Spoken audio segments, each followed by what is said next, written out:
नमस्कार दोस्तों, मेरा नाम है निहाल सिंह ठाकुर और आप सभी का स्वागत करता हूं डीटीएल पर। एक और नया वीडियो जिसमें एक और नए टॉपिक पर हम डिस्कस करेंगे। स्क्रीन पर आपको दिख रहा होगा ग्रेटर इजराइल। तो क्या है ग्रेटर इजराइल का मुद्दा, आखिर इसको लेकर इतनी डिबेट्स क्यों हो रही है। ट्विटर पर इससे रिलेटेड आपस में काफी लोगों के बीच में बहस चल रही है, तो पूरे मुद्दे को समझेंगे। दुनिया पर इसका क्या इंपैक्ट होगा, कौन कौन सी कंट्रीज इससे प्रभावित हो रही है और अभी उनका क्या रिएक्शन आ रहा है, सारी बातों को विस्तार से चर्चा करेंगे।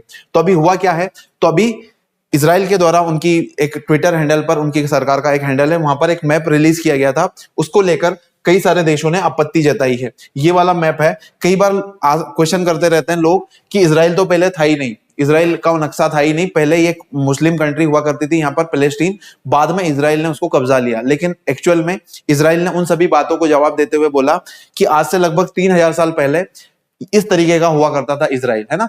तो ये एक मैप उन्होंने जारी किया है, उसमें लिखा हुआ 928 बीसी, यानी कि आज से लगभग 3000 साल पुराना यह मैप है, जिसमें जो इसराइल वाला है, इसराइल का जो एरिया है वो पूरा दिखाया गया है। तो इस तरीके से उन्होंने आंसर करने की कोशिश करी है कि दुनिया में पहले से इसराइल एग्जिस्ट करता था, ये कोई नया देश नहीं है ना। तो इस तरीके का उन्होंने मैप जारी किया, जिसमें कई सारे एरियाज दिखाए गए हैं, जिनमें जॉर्डन, लेबनान और सीरिया के एरियाज भी शामिल हैं। तो इसका अरब कंट्रीज जिनसे इनका संबंध है, जैसे आपका लेबनान हुआ, जॉर्डन हुआ, सीरिया, इन सभी ने इसको कंडेम किया है। और साथ में जो अरब कंट्रीज है, सऊदी अरेबिया वगैरह, उन्होंने भी इसकी निंदा की है कि ये इसराइल की क्या है, एक्सपांशनिस्ट पॉलिसी को यहाँ पर दिखाने की कोशिश कर रहे हैं और ये हमें प्रोवोक करने की कोशिश कर रही है, हमें उकसा रहे हैं कि हम भी इनके ऊपर एक्शन लें। तो ये पूरा था।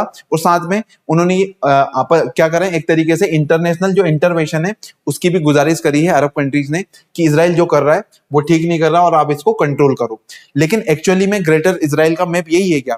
ये तो हमने बात कर ली कि 928 बीसी में इसराइल का जो किंगडम या फिर वहां पर जो साम्राज्य हुआ करता था, उसमें ये वाला एरिया पूरा शामिल था।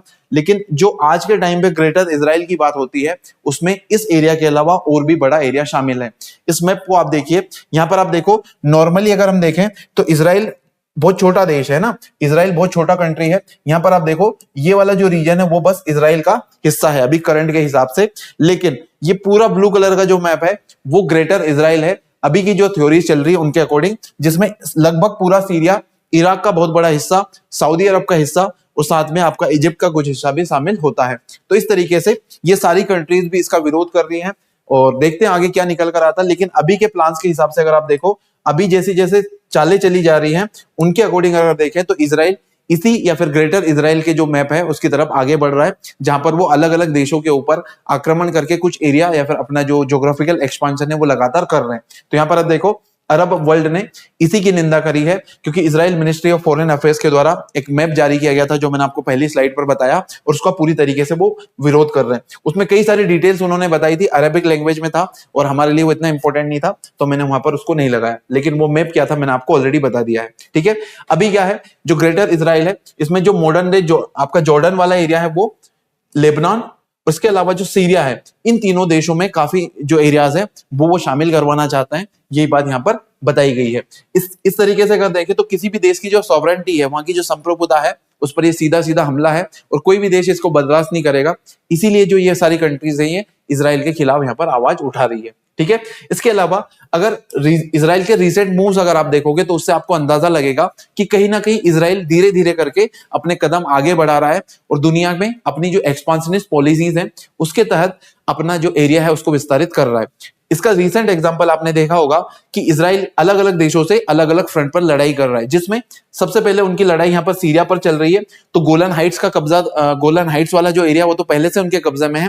अभी वो काफी करीब पहुंच गए दमस्कस के, जो सीरिया की कैपिटल है। आप सभी जानते हैं कुछ दिन पहले सीरिया के जो प्रेसिडेंट है उन्होंने अपना देश छोड़ दिया था, वहां पर सरकार गिर गई है और अभी कई सारे जो अलग अलग मिलिटेंट ग्रुप्स हैं उनके बीच में लड़ाई चल रही है कि कौन सीरिया को कंट्रोल करेगा। अब देखते हैं क्या होता है। लेकिन इसी जैसे ये सामने आया कि वहां के जो प्रेसिडेंट है वो भाग गए हैं, रशिया चले गए, वैसे ही इसराइल ने अपना ऑफेंसिव स्टार्ट कर दिया और वो इधर आगे बढ़ते बढ़ते यहां तक पहुंच गए जहां पर जो सीरिया की कैपिटल दमस्कस है वो लोकेटेड है। तो काफी करीब पहुंच गए। अब हो सकता है दमस्कस गिर जाए उनके सामने। इसके अलावा लेबनान पर भी इन्होंने जो सदर्न लेबनान वाला रीजन है, यहाँ पर आपको पता होगा लेबनान के अंदर एक मिलिटेंट ग्रुप है, काफी एक्टिव है, आतंकी संगठन है, उनसे उनकी लड़ाई चल रही है। तो सदर्न लेबनान का जो रीजन है वो भी अभी यहाँ पर इन दोनों एरियाज में काफी लड़ाई चल रही है दोनों देशों से। तो इजराइल टू फ्रंट एक तरीके से लड़ाई उनकी लड़ रहा है और अलग अलग एरिया से अपना कब्जा या फिर अपना जो ज्योग्राफिकल एक्सपांशन है वो करने की कोशिश कर रहा है। अब मैं आपको थोड़ा सा हिस्ट्री में ले जाना चाहता हूं कि इजराइल का जो मैप है वो over the period of time कैसे चेंज हुआ। स्टार्टिंग में अगर आप देखोगे तो मैंने आपको सबसे पहली स्लाइड पर बताया था कि इजराइल का जो एम्पायर था 1928 बीसी में वो कुछ इस तरीके का दिखता था, लेकिन बाद में कहते हैं जो जूस पीपल हैं यानी कि जो आपके यहूदी लोग हैं उन पर काफी अत्याचार हुए। वहां पर जो मुस्लिम आपके जो नेता थे, अलग अलग लीडर्स थे, उन्होंने काफी अत्याचार करा। चूंकि ये जो एरिया है जेरूसलम वाला एरिया वो इस्लाम धर्म के लिए, ज्यूज धर्म के लिए और आपके क्रिश्चियन धर्म के लिए, तीनों के लिए काफी इंपॉर्टेंट है। तो हर कोई, हर धर्म के जो लीडर्स थे पहले इसको कंट्रोल करना चाहते थे। वहीं पर कहते हैं एथनिक क्लिंजिंग हुई थी जिसमें कई सारे जूस की जान चली गई और वो फिर पूरी दुनिया में फैल गए। लेकिन बाद में धीरे धीरे करके 1970 में अगर आप देखोगे तो कुछ इस तरीके का मैप दिखता था जहां पर पूरा का पूरा आपको ग्रीन नजर आ रहा है और बीच बीच में कहीं पर आपको ब्लू डॉट्स दिख रहे होंगे। ये जो ब्लू डॉट्स हैं यही क्या है, आपका इजराइल है, जबकि जो ग्रीन वाला एरिया है पूरा का पूरा क्या है, पैलेस्टीन है। बाद में 1948 में कुछ इस तरह की कंडीशन थी। 1948 के आसपास कई सारी लड़ाइयां हुई थी इन देशों के बीच में और फिर इजराइल ने अपना एरिया बढ़ाते बढ़ाते बढ़ाते बढ़ाते आप देखो यहां तक पहुंच गया। फिर उसके बाद 1967 में और ज्यादा चेंज हुआ, और ज्यादा इन्होंने एक्सपांशन किया और करंटली 1995 में अगर आप देखोगे तो ये वाला एरिया भी कब्जा लिया। अभी की कंडीशन अगर आप देखोगे तो यहाँ पर गोलन हाइट्स वाला हिस्सा भी है और जो ये वाला एरिया है जो अभी पैलेस्टीन के कंट्रोल में है, इस पर भी काफी हद तक इजराइल का या फिर हम कहें इजराइल का कब्जा हो चुका है। तो इस तरीके से लगातार एक्सपांशन हो रहा है। और अभी मैंने आपको एग्जांपल दिया कि अभी सीरिया के अंदर एक्सपांशन अपना कर रहा है इजराइल, और उनकी जो मिलिट्री फोर्सेस है ये इजराइल की बॉर्डर है, ये निकलकर आगे यहां पर पहुंच गई है जो दमस्कस से मात्र 20 किलोमीटर दूर है। तो इस तरीके से लगातार वो ऑफेंसिव अपना जारी कर रख रहे हैं और इजराइल का जो एरिया है वो एक्सपांड करने की कोशिश कर रहे हैं। इसके साथ ही मैंने आपको जॉर्डन वाला एग्जांपल भी, सॉरी लेबनान वाला एग्जांपल भी दिया कि लेबनान के अंदर जो हिजबुल्लाह है उनके साथ उनका कॉन्फ्लिक्ट चल रहा है और जो सदर्न लेबनान वाला रीजन है वहां पर ऑलरेडी जो इजराइल की जो मिलिट्री फोर्सेस हैं उनका कंट्रोल अच्छे खासे एरियाज पर हो चुका है।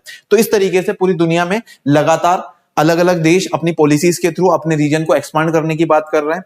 कहीं आपको चाइना, जो हमने एक कल वीडियोस भी बनाया था उसको आप जाकर देख लेना, जिसमें 1942 का एक मैप, उसकी चर्चा हमने करी थी कि कैसे अलग अलग देशों का वहां पर नक्शा दिखाया गया था। और कहीं ना कहीं आज की जो कंडीशन है उसमें सारी कंट्रीज उस मैप के अकॉर्डिंग कहीं ना कहीं थोड़ा सा उनमें रिलेवेंस हो सकता है, क्योंकि हर कंट्री की जो पॉलिसी है, अगर आप देखो कनाडा या फिर यूएसए के अंदर वहां के जो प्रेसिडेंट इलेक्ट हुए हैं अभी डोनाल्ड ट्रंप, वो कनाडा और ग्रीनलैंड को लेने की बात करते हैं, तो कभी सेंट्रल अमेरिका की जो कंट्रीज हैं उनको कंट्रोल करने की बात करते हैं। इसी तरह रशिया लगातार अपना एक्सपांशन कर रहा है और यूक्रेन को उन्होंने काफी हद तक कब्जा लिया है।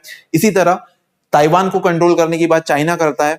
कई बार इंडिया के अंदर से भी जो आपका अखंड भारत है उसकी बात निकलकर सामने आती है। तो क्या दुनिया के अंदर ये सारे बदलाव हो सकते हैं क्या? तो इजराइल ने तो अपना नक्शा पूरा बदल दिया था, इसी तरह हो सकता है आने वाले पीरियड्स में अलग अलग देशों का नक्शा भी आपको कुछ बदला हुआ नजर आए, जिसमें हमारा भारत भी हो सकता है, क्योंकि हो सकता है कि इंडियन गवर्नमेंट पीओके पर कहीं ना कहीं अपना ऑफेंसिव लॉन्च कर दे। लगातार इसकी चर्चा होती रहती है। आप क्या सोचते हैं कि हमें भी पीओके को कब्जा करने की कोशिश करनी चाहिए क्या? अपना कमेंट्स आप जरूर, अपना जो ओपिनियन है वो कमेंट्स में जरूर बताइएगा। अब एक क्वेश्चन है आपके लिए, where was India's first cable state railway bridge inaugurated? तो एक इंडिया का बहुत खूबसूरत ब्रिज बना हुआ है, केबल स्टेट ब्रिज है, ये कौन से स्टेट में इनॉग्रेट किया गया? आपको बताना, हिमाचल प्रदेश, तमिलनाडु, जम्मू कश्मीर या फिर अरुणाचल प्रदेश। चारों में से सही जवाब क्या होगा आपको कमेंट में लिखकर बताना है। इस वीडियो में इतना ही, मिलेंगे आपसे नेक्स्ट वीडियो में, तब तक अपना ध्यान रखिए। जय हिंद, जय Bharat, see you in the next video.